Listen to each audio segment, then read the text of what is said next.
میں عالم عرب کے بارے میں تو یقین سے کہہ رہا ہوں، احادیث نبیہ سے صاف ظاہر ہے، ویل للعرب من شر قد اقترب، عربوں کے لیے ہلاکت ہے۔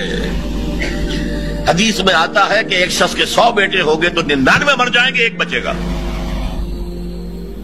سب سے بڑے مجرم وہ ہیں، ان کی مادری زبان میں اللہ کا کلام، اور انہوں نے اللہ کے کلام کے پیچھے اپنے آپ کو نہیں لگایا، اسے اپنا امام نہیں بنایا۔ کہتے ہیں وَاجْعَلْهُ لَنَا إِمَامًا وَنُورًا وَهُدًى، اسے ہمارا امام بنا دے۔ تم بناؤ گے تو بنے گا نا امام، بنانے کو تیاری نہیں، دعائیں مانگ رہے ہیں۔ بڑی لمبی لمبی ایک ایک گھنٹے کی دعا جو ہے حرمین کے اندر مانگی جا رہی ہے، تراویح کے بعد اور ختم قرآن کے بعد، یہ دعائیں تمہارے منہ پر دے ماری جاتی۔ وہ کون تم؟ لستم علی شیء حتی تقیموا التوراۃ والانجیل وما انزل الیکم من ربکم، اے نبی کہہ دیجیے اہل کتاب سے تمہاری کوئی حیثیت ہماری نگاہ میں نہیں ہے جب تک کہ تورات اور انجیل کو قائم نہیں کرتے۔ یہی بات اپنے بارے میں سمجھیے، یا اہل القرآن لستم علی شیء حتی تقیموا القرآن، جب تک قرآن کے نظام کو قائم نہیں کرتے تمہارا منہ نہیں ہے کہ ہم سے دعا کرو، دفع ہو جاؤ۔ تم پڑھو قنوت نازلہ، کوئی اثر نہیں ہوگا۔ ڈھاکہ فال ہو گیا، روتے رہے، چیخ چیخ کر پکارتے رہے، حرمین میں پکارتے رہے، سنا اللہ نے۔ ابھی مرا ہے وہ جگجیت سنگھ اروڑا، جس کے سامنے یؤتی الجزیۃ عن ید وہم صاغرون، آپ کے جرنیل ٹائیگر نے اپنا جو ہے ریوالور پیش کیا تھا۔ جگجیت سنگھ اروڑا یہی کا تھا، گجرانوالے کا۔ بہرحال ابھی ایک امید ہے، جب تک بھی اللہ تعالیٰ مہلت دیتے ہیں، لیکن اس کا راستہ کیا ہے؟ پہلے تو میں امید افزا باتیں آپ کو بتا دوں۔ احادیث صحیحہ میں اس کی خبر دی گئی ہے کہ قیامت سے قبل پوری دنیا میں اسلام کا نظام قائم ہوگا، اور یہ اتنی پختہ حدیثیں ہیں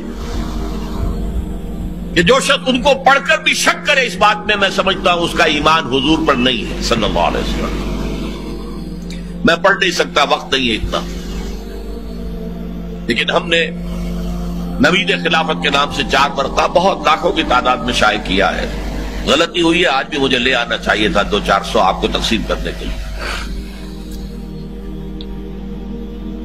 دوسرے اشارے ہیں، یہ پہلی بات تو ایسی ہے 100% کہ جس میں شک نہیں مجھے، جتنا مجھے یقین ہے کہ مجھے موت آئے گی، اور جتنا مجھے یقین ہے کل صبح سورج طلوع ہوگا، اتنا ہی یقین ہے کہ پوری دنیا پر اللہ کے دین کا غلبہ ہوگا۔ اس وقت یہودی اور عیسائی اسلام کو مٹانے پر تل گئے ہیں۔ عیسائی یہودیوں کے اعلی کار ہیں، اصل جو یوز کر رہے ہیں انہیں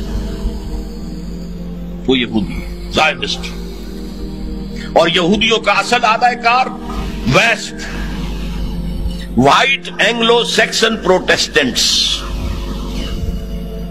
برطانیہ کے لوگ اور یو ایس اے کے پروٹیسٹنٹس، جنہیں کہا جاتا ہے کرسچین زائنسٹ۔ یہ زائنسٹ ہیں، یہودی ہیں اگرچہ عیسائی ہیں، یہ تلے ہوئے ہیں اسلام کو ختم کرنے میں۔ اقبال نے کہا ہے دنیا کو ہے پھر مار کا روح و بدن پیش، تہذیب نے پھر اپنے درندوں کو ابھارا، اللہ کو پامر دیے مومن پہ بھروسہ، ابلیس کو یورپ کی مشینوں کا سہارا۔ وہ مقابلہ آنے والا ہے، اور اس میں آخری غلبہ اسلام کو ہوگا۔ اس کے لیے پہلے کسی عرب سے مشرقی علاقے کے اندر نظام خلافت قائم ہوگا۔ حضور کی یہ حدیث بھی ہے کہ مجھے ہندوستان کی طرف سے ٹھنڈی ہوا آ رہی ہے۔ اقبال نے کہا میرے عرب کو آئی ٹھنڈی ہوا جہاں سے، میرا وطن وہی ہے، میرا وطن وہی ہے۔ اور حدیث میں آیا ہے یخرج الناس من المشرق یؤتون للمہدی یعنی سلطان،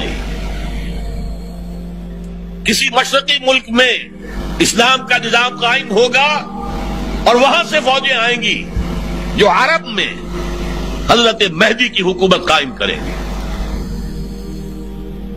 حضرت مہدی کا ظہور تو وہی ہوگا عرب تو، لیکن عرب کھوکھلے ہو چکے، عیاشیوں کی وجہ سے ختم ہو چکے، ان میں دم نہیں ہے۔ فوجیں جائیں گی کسی مشرق میں، اب مشرق میں کون ہے؟ ایران ہے، وہ خلافت کا قائل ہی نہیں، وہ تو امامت کے قائل ہیں۔